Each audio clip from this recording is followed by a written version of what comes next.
मैं गुजरात से हूँ और भीली मेरी मदर टंग है और मैं मेरी भीली मदर टंग में ही लिखता हूँ। मेरे साथ गोपिका है, मेरी कविताओं को अंग्रेजी अनुवाद किया है गोपिका ने। तो मैं एक छोटी सी गीत की पंक्ति से शुरू करूँगा।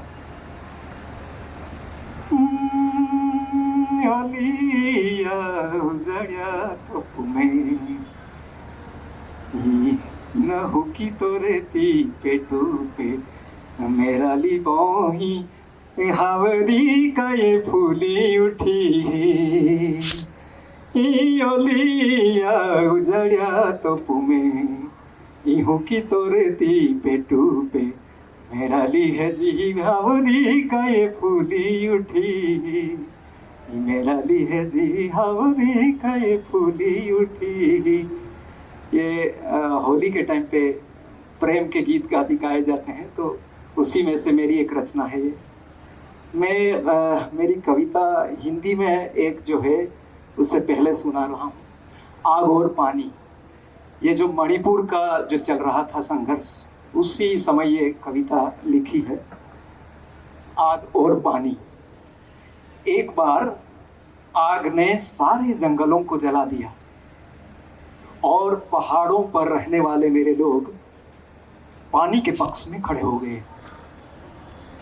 खुद को बचाने आग पत्थर में छुप गई और जितनी जरूर हो उतनी ही आग पैदा करने का कानून बन गया और जितनी जरूरत हो उतनी ही आग पैदा करने का कानून बन गया। तब से मेरे लोग आग को घरों में छुपा कर रखते हैं और पानी को पहाड़ों पर। पहाड़ पानी के पक्ष में खड़ा है, मैदान आग के पक्ष में खड़ा है। मैदान के कानून पहाड़ के कानून से अलग है। मैदान अधिकार जताता, पानी के लिए युद्ध में उतर जाता और आखिर पहाड़ों में छुपी आग को अपने हाथों में लेता। आग से खेलता, जलता, जलाता। बहुत पुरानी मैदान की ये परंपरा, लंका की आग, खांडव वन, लाक्षागृह, कुरुक्षेत्र और भी बहुत से दृष्टांत थे उसके। और जब आग नहीं मिलती तो हाथ में पत्थर उठा लेते हैं मैदान के लोग। आखिर पत्थर में भी तो छुपी होती है आग। पहाड़ के मेरे लोग कभी कभी ढोल मादल बजाते हैं, जैसे किसी के मौत की खबर दूर तक देते हो। पर इन संदेशों का मतलब मैदान नहीं समझता। पहाड़ पानी के पक्ष में खड़ा है, मैदान आग के पक्ष में। मैदान के कानून पहाड़ के कानून से अलग है। बाजार में खड़ी कर दी गई है आज पहाड़ों में छुपी आग। लोग खुशी खुशी खरीद रहे हैं, अपनी जाति के लिए, अपने धर्म के लिए, राष्ट्र के लिए। उन्हें लगता है आग से ही बचाया जा सकता है जाति, धर्म और राष्ट्र को। आज मैदान की आग ने घेर लिए हैं चारों तरफ से पहाड़ों को, फिर भी पहाड़ पानी के पक्ष में खड़ा है और मैदान आग के पक्ष में। मैदान के कानून पहाड़ के कानून से अलग है। एक देहवाली रचना मेरी भीली भाषा में छोटी सी है। आगला वादा आई जहाँ माँ कविता वाचू आमा भाष्या डाया चालियाली रागू रागुन तहाँ ते माँ मोयू तोले हे तहा। बेन घिड़ी खूब जोर से टालिया पाड़ता पेन। माँ कविता गीत हम जहाँ तेमान तिया भाष्यम गोगा आखता। आई तिया भाष्यम माँ जीवनाल ओगलाविन हम जविन ना रोकी सकतो। हाथी मान तिया भाष्यम ते लेखा गीते आखा हिकवूता हम जावता अगला वादा ई बाठों केरा पोड़ी। Okay, thanks. मैं उसका ट्रांसलेशन गोपिका को मैं देता हूँ, ट्रांसलेशन सुनाएगी। हाँ,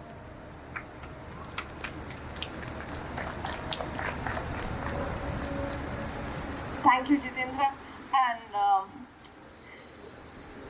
And I'll begin with saying that this was one of the very early poems that I translated of Jitendra's. We have known each other for a very long time, and we've come to appreciate each other's work. And when we met this morning, he was like, will you read some of the translations? And I was like, I've not been invited, but let's just invite me. So this is called To Progress. When I read my poetry in our language, in the raga of my ancestors, they look beneath my tongue, beneath my mouth, clap enthusiastically for a few moments. But in order to understand, they ask me to speak in their language. I cannot dissolve my life in their language and explain it to them. So they teach me their language, to write in, sing in, to explain myself. If you want to progress, you will have to, or else.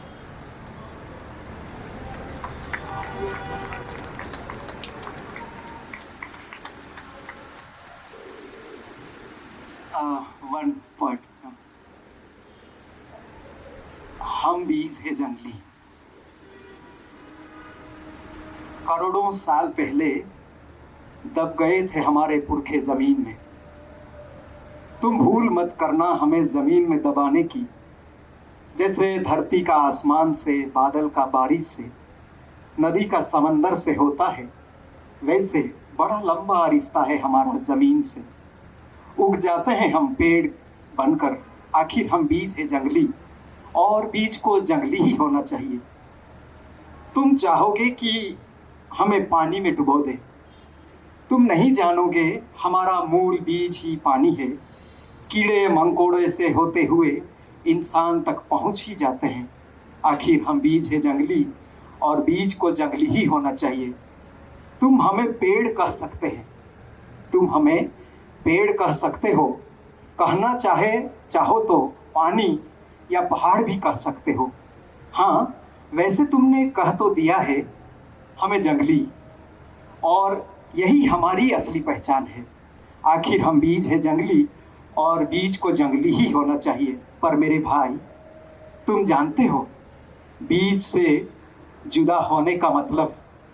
मैं पूछना चाहता हूँ, तुम पानी नहीं तो क्या हो? पेड़ पहाड़ नहीं तो और क्या हो? मैं जानता हूँ मेरे सवालों का तुम जवाब नहीं दे पाओगे। आखिर हम बीज है जंगली, और बीज को जंगली ही होना चाहिए। Thank you. Gopika one please.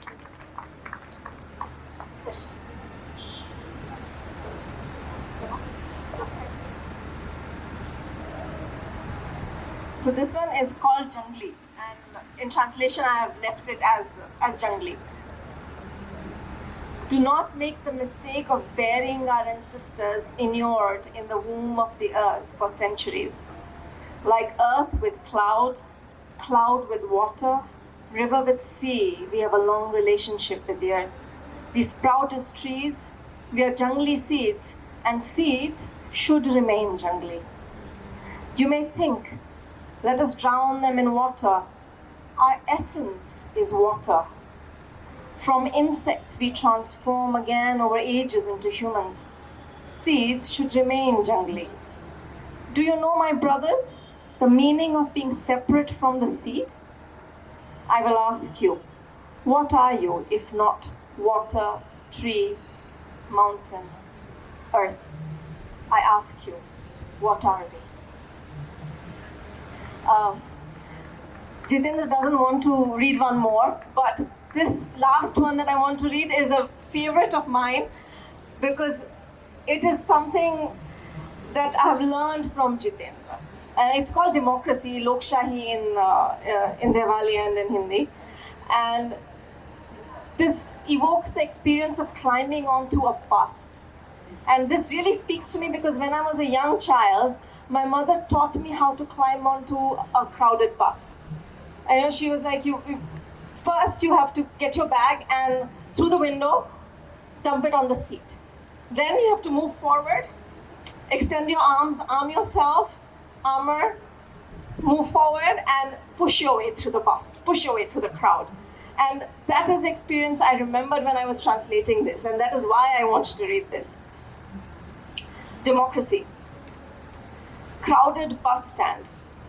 Surrounding the bus, travelers, thrusting their bags onto seats through windows. Some throw handkerchiefs onto the seat. To reserve a seat, some people haul their children onto the seat through the window. Because there is only one bus, people rush onto the bus.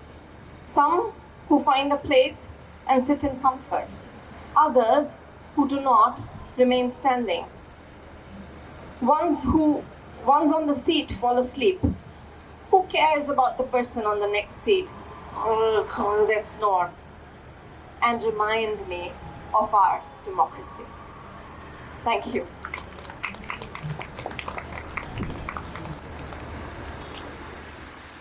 Hi, good afternoon. I'm going to present a few poems in Sindhi language, and of course, the translation or adaptation into English as well.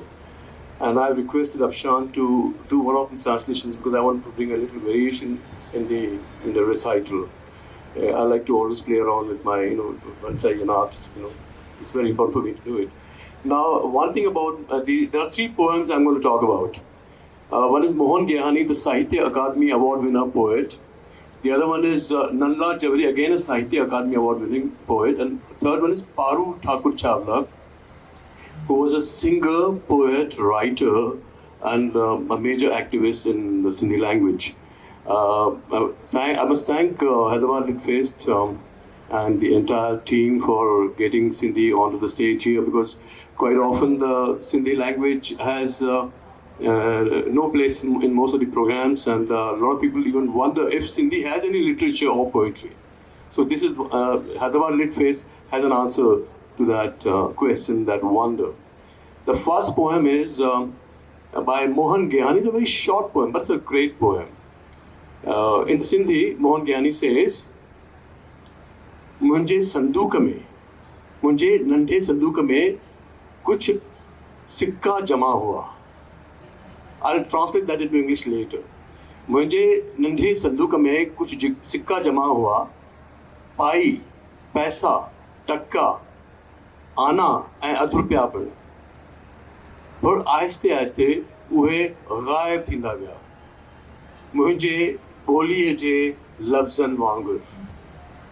कल ई न पई, ख़बर ई न पई. In English, what Mohan Gyahani says is, in my little chest, the box, in my little chest, there were a lot of coins that I had collected. Pai, paisa, takka, quarters. Earlier used to call them, annas and quarters and half a rupees. But somehow they disappeared. Like the words of my language. And I did not even notice it. This is poem number 1 by Mohan Gyahani. Second poem, this is about, how the language was, almost facing extinction, the Sindhi language. But fortunately, because Sindhi is spoken in Sindh, in the Sindh state in Pakistan now, and there's a lot of awareness about Sindhi in India too, among Hindu Sindhis as well. So Sindhi is going to survive and flourish. Second poem is by Paru Thakur Chawla. She talks about relationships, relationships, about work relationship, professional work, anything, interpersonal. That's a beautiful thing. And after I do the Sindhi version of it, Afshan will do the English version. It says, Na naaz kamayo, na nyaz kamayo. Na naaz kamayo, na nyaz kamayo. Na saaz kamayo, na awaaz kamayo. Naaz and nyaz. Naaz and nyaz raha adhura. Saaz and awaaz khamosh thi gaya. Pyar खिसकी वियो हथन मां, प्यार खिसकी वियो हथन मां. न रुसण कमायो, न परचण कमायो. न रुसण कमायो, न परचण कमायो. न दड़को कमायो, न दाब कमायो. रुसण ऐं परचण अभोगो थी वियो. दड़को ऐं दाब ख़ामोश थी विया, अजायो थी विया. प्यार खिसकी वियो हथन मां. न मोहब्बत जो इज़हार कमायो, न मोहब्बत जो इज़हार कमायो, न चुप रहण कमायो, न मोहब्बत जो इज़हार कमायो, न चुप रहण कमायो, न शिकायत कमाई न शिकवो कमायो, न शिकायत कमाई न शिकवो कमायो, मोहब्बत जो इज़हार ऐं चुप रहण, मोहब्बत जो इज़हार ऐं चुप रहण ॾेखाव थी वियो, शिकायत ऐं शिकवो रुसवाई थी वई, प्यार खिसकी वियो हथनि मां. एंड द लास्ट स्टैंज़ा इन सिंधी. न ॿाॾाइण कमायो, न ॿाॾाइण कमायो, न रोअण कमायो, न ॿाॾाइण कमायो, न रोअण कमायो, न झुरण कमायो, न छिॾण कमायो. ॿाॾाइण ऐं रोअण कहाणी बणियो आहे, ॿाॾाइण ऐं रोअण कहाणी बणियो आहे, झुरण ऐं झिॾण जीवन बणियो आहे, प्यार खिसकी वियो हथनि मां, प्यार खिसकी वियो हथनि मां. This is by Paru Thakur Chawla. Afshan will do the English version, and then I'll do the next poem, the last third poem. Thank you.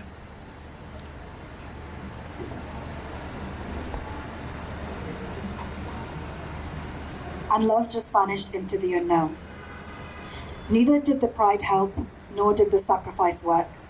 Neither did the creation help, nor did the call work. Pride and sacrifice remained unfulfilling. The creation and the call turned ineffective, and love just vanished into the unknown. Neither did the anger help, nor did the cajoling work. Neither did the rebuke help, nor did the guile work. The anger and the cajoling were mere outbursts. The rebuke and the guile were in vain, and love just vanished into the unknown. Neither did the expression of love help, nor did the silence work. Neither did the complaining help, nor did the groaning work. The expression of love and the silence became an act. The complaining and the groaning became a disgrace, and love just vanished into the unknown. Neither did the yearning help, nor did the tears work. Neither did the withering help, nor did the wilting work. The yearning and the tears have become a story. The withering and the wilting have become life, and love just vanished into the unknown.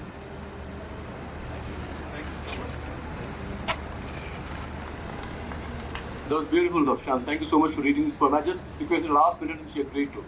It gives a lot of new dimension to poetry recitation. All right. Last poem that I'd like to present. This is a highly motivational poem. Now, I told you about the language, words being, disappearing. And then, of course, we talked about the philosophy of life by Paru Thakur Chawla that Afshan read. Third poem is by Nand Javeri, one of the greatest poets in Sindhi language.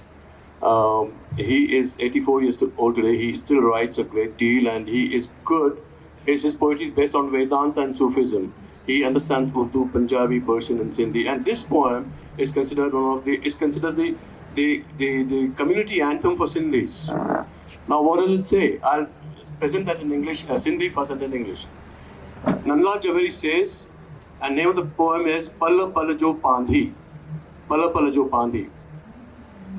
हर खिन नहीं हुई मुकाबलो निश्चित हो, हर खिन नहीं हुई मुकाबलो निश्चित हो, पैसों पटते प्यो न हो, पैसों पट में पूरल हो, पैसों पटते पूरल न हो, पैसों पट में पूरल हो, मुंह हथ हलाए पैसों कढियो पटमा, मुंह हथ हलाए पैसों कढियो पटमा, पैसे वरतुम गाह, पैसे वरतुम गाह, कुछ गाह ॾिनुम गाय खे, गाय ॾिनो खीर, खीर ॾिनुम अम्मा खे, अम्मा कई आसीस, कुछ गाह ॾिनुम पेट खे, गाह here it means food, something to eat.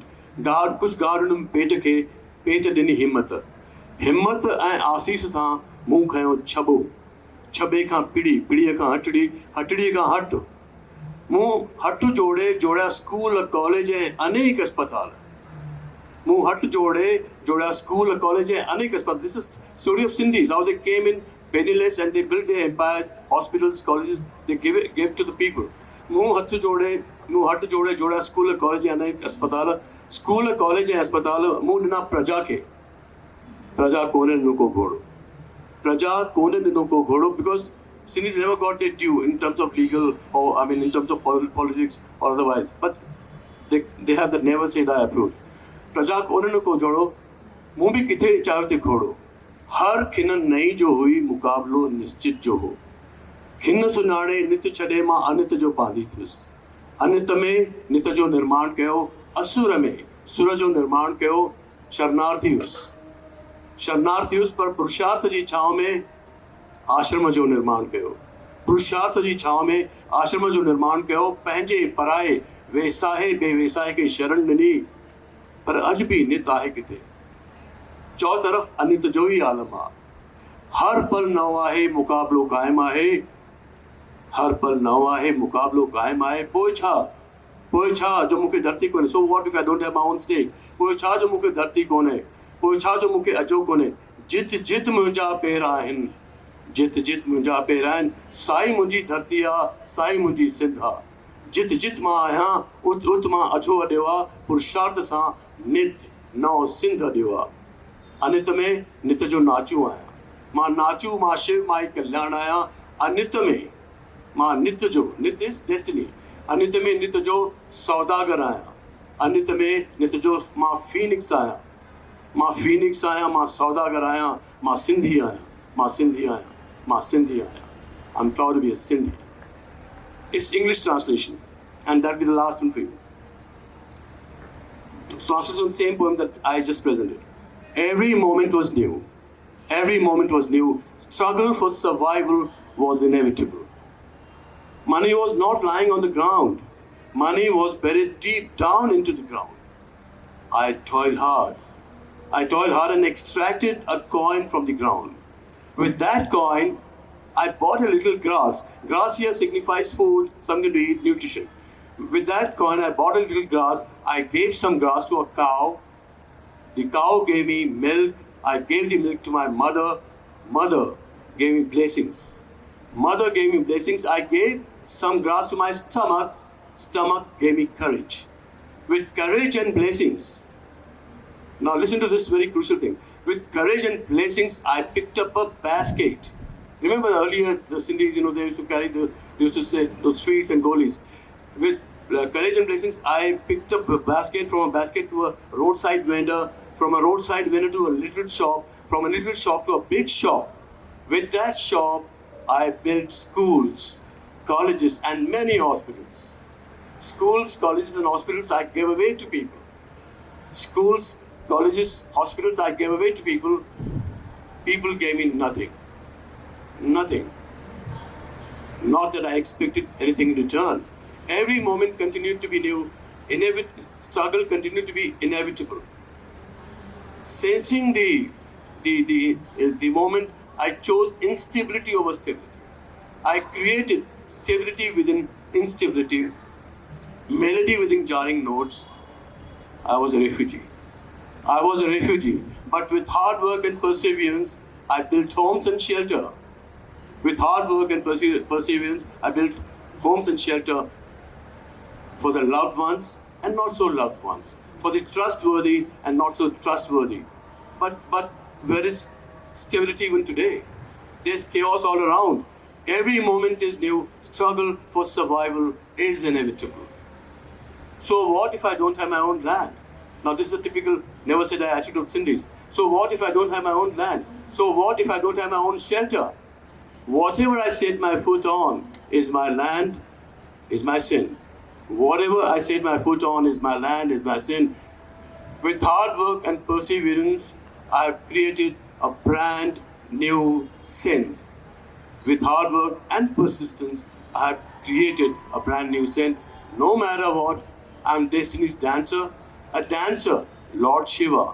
I am benevolence. No matter what, I am destiny's saudagar. I am destiny's merchant.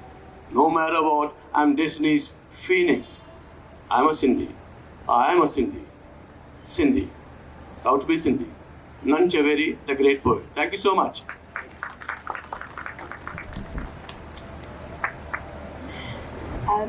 Hi, I thought I've seen some artwork around, and I thought the first poem that I'd read is inspired by art galleries. So often when you go into an art gallery or a museum, you have all the paintings and you have white walls. And so this is inspired by that. And we have a lot of art galleries in the UK, and all of them have white walls. This is called White Walls. As children, we would touch everything as we moved, grazing our fingers lightly across each surface as if our fingertips alone could begin and hold entire conversations with textured walls. Our hands could understand the history, the context, everything that was and could be. With a small brush of nimble fingers, we would repaint every object with our DNA, create stories of uprisings and revolts. We would trace each outline of the world and redraw it in our heads, each curve and turn telling us of the richness of narratives our ancestors used to hold. We would draw words and colors from the world through our fingers, took what our fingers learned and committed it to the page. We would regale tales to our friends of what we've seen, chase butterflies into neighbors' gardens, just hoping that we could replicate the experience of seeing colors fly. We now have to fight off our stories being twisted in between unfamiliar hues upon the white cue. We've been confined within the edges of a canvas. The two dimensions do not do us justice, surrounded by white and only white. They say white is a palette cleanser. In between each new piece of art, the bright color acts as a void, so uncontaminated and pure that we can no longer have our fingers linger with curiosity across them. Rather, each stroke, brush, or finger must be measured to stop every dab of paint, leaving small indents, a sign that you were once there. Our art is to be devoid of us and must be of us at the same time. We are always the objects of the art, but never the creators of it. The rich rawness that comes with marvel is now replaced by sanitized retellings of our own existence on small white cards with black ink strewn across them. If the white on these walls could speak, what would they say? Would they speak of the children dragging their fingertips across them, leaving stories and little pieces of themselves behind? Or would they speak of the gaze that follows them, the lack of nuance and complexity within the stories it is supposed to uphold? Would these white walls remember each and every colonized person that was forced to live on them but never be named? Would they remember the way that your hair smelled, or the way your mum cooked sambar on Friday evenings? If you were to drag your fingertips across the white wall, whose history and whose names would your fingertips be told was important? Whose narratives would be prioritized? Who would be given the lion's story and who would be given the hunter's? Whose name would be bold and italicized and who would just be identified by their ethnicity? The next time you have the urge to drag your unclean, dirty fingers across those white walls, do it. You never know whose story you might be adding to.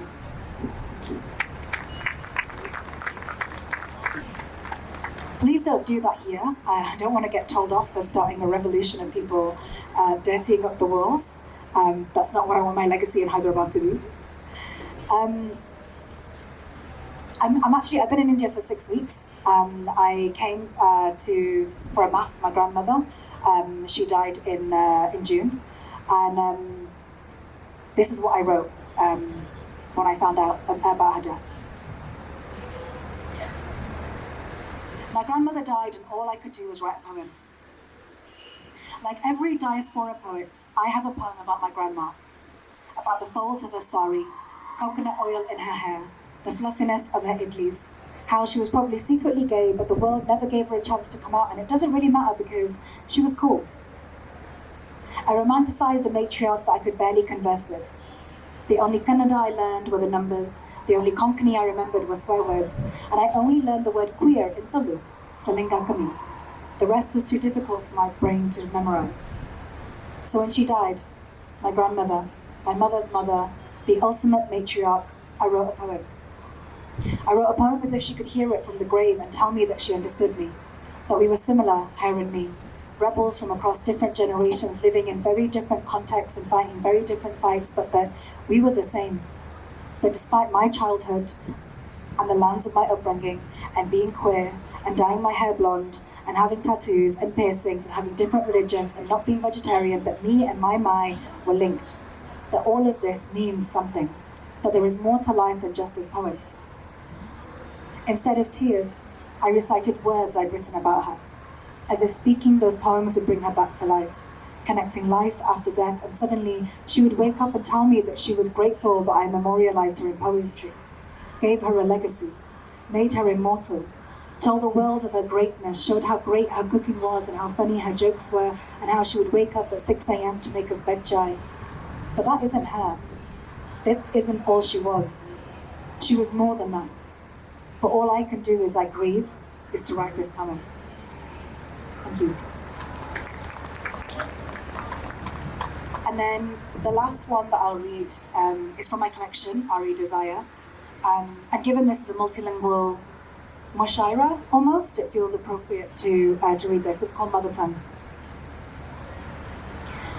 My mother's mother tongue is Konkani, but she uses my father's language at home. We have to, because having multilingual arguments in the house would confuse MI5, and well, we're just too kind for that.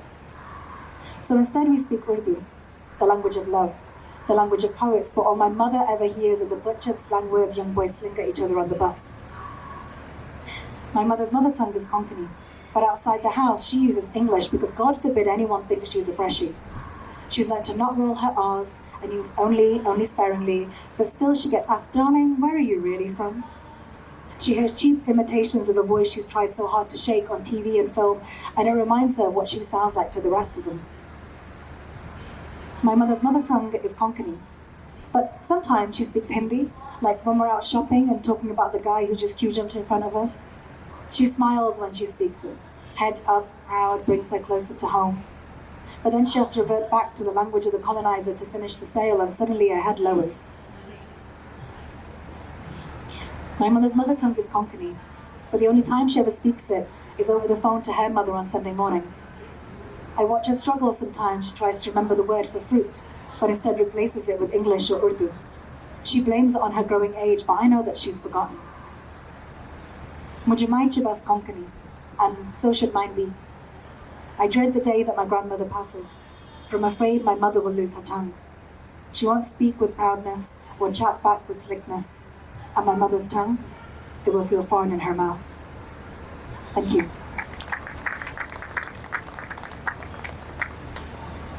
Hello, incredible poets. So poetry for me, I have been writing poetry for the last 5-6 years. I've never really performed my poetry. It's very personal to me, but there's a first time for everything. So I will be reading 3 poems. 2 of the poems are about my first relationship. It was at a time when homosexuality was criminalized in India. So we were in a relationship, but technically. So this poem is called Tangerine. The sky tore itself open, spilling colors like overripe fruit. Tangerine pulp bleeding into ash. His eyes were fogged glass, holding the kind of emptiness that stares back at you. The air, a cloudburst of molasses, not from his mother's applesauce, but from the quiet rot of mangoes falling too long in the heat. Sweetness always carries a shadow, the ear folded in on itself, like a letter left out in the rain, its words dissolving, leaving only the weight of what was meant.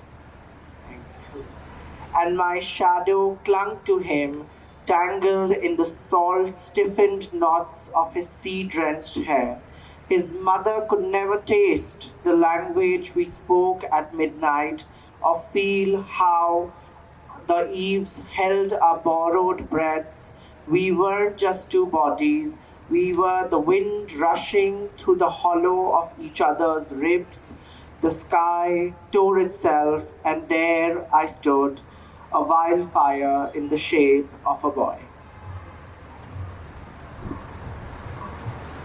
This second poem I wrote many years after my first lover had gone, vanished, whatever we want to call it. I wrote this poem in England, and it was also written at a time when I was experiencing a different patch of isolation, far away from home, far away from familiarity. It's called Terrarium. My lover, a dying leaf of winter, many, many winters ago, he was mine and I was his. In dreams sometimes we meet and he's mine. In dreams sometimes we meet and he's crying. In my dream, a stale shroud cloaks his neck and plunges him into the darkness. Into the blue he goes. The sky darkens to a faint violet in mild September. They tell me this town stretches from the dull grey house to a luminous blue river, but how do I tell them that it's no bigger than the breadth of my palm? Afraid to live without him, I bathe in ritual smoke, chest-crushing heat, smoky wisps curl up like Genesis. I lay down my naked body on a funeral pyre like a mist resting on the valley of drifted snow. The night lamp blazes off and I thrive in the dark. They say promises whisper like prayers, but I'm too weak to keep them. They say promises whisper like prayers, but I'm too weak to keep them. At last, all life passes, and between the grey-blue horizon, I slowly turn from night to day.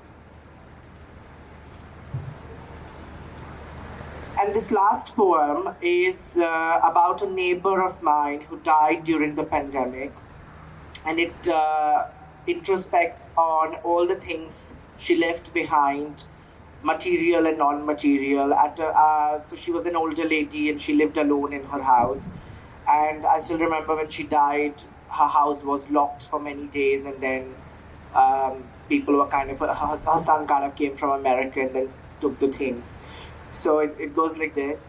What my neighbor left behind the day that she died, the day that she died, she left behind 4 dead flowers in a vase, 2 fresh newspapers, an old television, a refrigerator, pearl necklaces, a box of Marlboro lights, perfume bottles, a box of gold bangles, yesterday's shadow, her smile, the absence, like a song in the rain.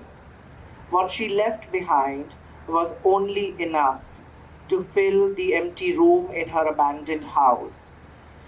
If we were to go back to the way we used to be, if everything we've lost all our lives were to return, our faces would be bright lit across a long river, each day squeezed into a grain, a petal, each memory into nothing, nothing but dust. But remember that the mouth of the open river, without the rain, is a blue prayer, breathless on a stranger's face. Thank you.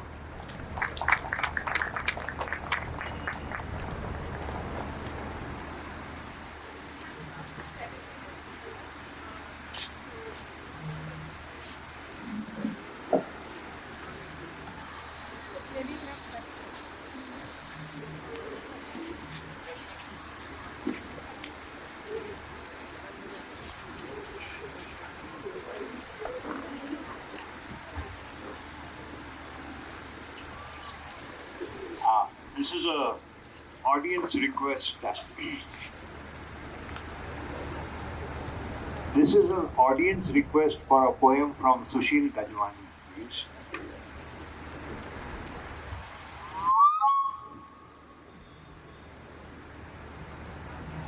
Yes, sir. Because there is some time. Okay. Okay. Oh, you want me to present one more poem? Yeah, sure, of course. I like to present a poem which is a very beautiful one. Let me think. I have 3 options.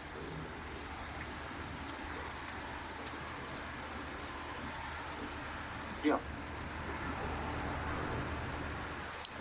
It's in Urdu, Hindi. Chalega? And it's not mine, it's somebody else's. मैंने दिल से कहा ऐ दीवाने बता, मैंने दिल से कहा ऐ दीवाने बता, जब से कोई मिला तू है खोया हुआ, ये कहानी है क्या, ये है माजरा क्या, ऐ दीवाने बता. मैंने दिल से कहा धड़कनों में छुपी कैसी आवाज़ है, कैसा ये गीत है, कैसा ये साज है, कैसी ये बात है, कैसा ये राज है, ऐ दीवाने बता. जब से कोई मिला तू है खोया हुआ, है ये क्या माजरा है, ये क्या बात है. मेरे दिल ने कहा जब से कोई मिला, जब से कोई मिला, चांद तारे हवा, ये फूल ये हवा ये फिजा, सब है जैसे नया. जब से कोई मिला चांद तारे फूल हवा ये सब है जैसे नया। प्यार में ऐसे हो जाता है ना, सब कुछ नया लगता है ना। तब हम उनसे पूछते हैं कि मुझको ये तो बता कि जो है तुझको मिला उसमें क्या बात है, क्या है जादूगरी, कौन है वो परी।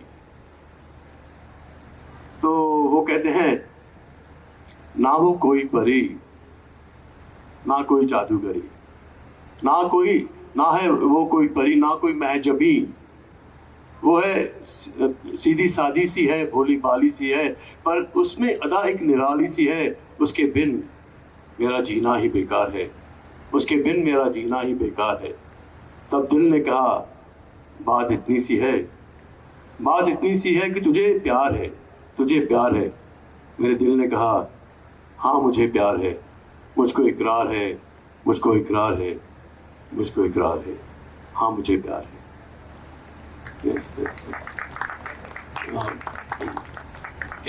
मैं 2 शेयर की अगर समय है मैं ये सबके साथ शेयर करता हूँ। मिर्ज़ा गालिब साहब का बड़ी 4 लाइन्स का बड़ा ही खूबसूरत है। मैं समझता हूँ कि उसको हम फॉलो करें तो ज़िंदगी और भी खूबसूरत हो जाएगी।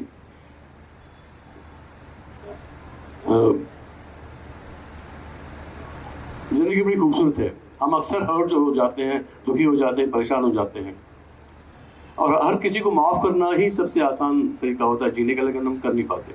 तो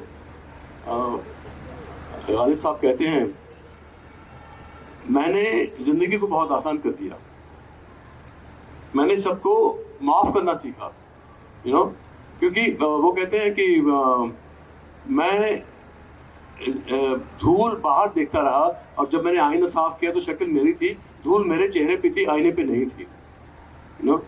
तो इसलिए वो कहते हैं कि मैंने ज़िंदगी को आसान कर दिया, मैंने इस तरह ज़िंदगी को आसान कर दिया, किसी से माफ़ी मांग ली, किसी को माफ़ कर दिया। मैंने ज़िंदगी जीना आसान कर लिया, किसी से माफ़ी मांग ली, किसी को माफ़ कर दिया। Mirza Ghalib, thank you sir, thank you so much for that. Thank you so much all for review.